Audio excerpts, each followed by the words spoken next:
So the Mavericks' first mission of the week is to address this mini controversy or mini non-issue of Calabar pulling out of the Gibson McCook relays over the weekend. We hear people talking about Calabar disrespecting Gibson and disrespecting the public, even the meet organizers. We are talking about possible sanctions and actions against Calabar. What errant nonsense!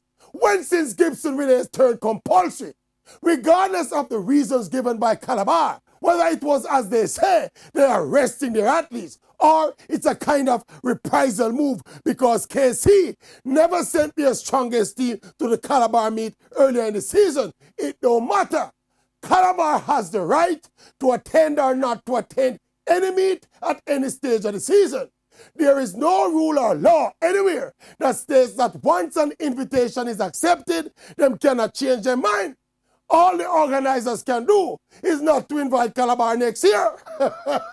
The fact of the matter is that the landscape of the track and field season has changed in recent years.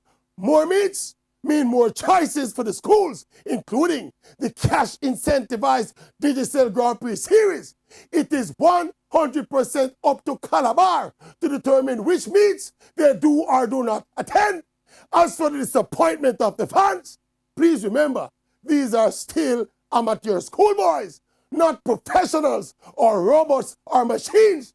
And if you all want to see the Calabar Stars in action and that year-to-year clash with Kingston College, well, don't miss chance. Because that is one meet that I can guarantee you, Calabar will boycott. Not.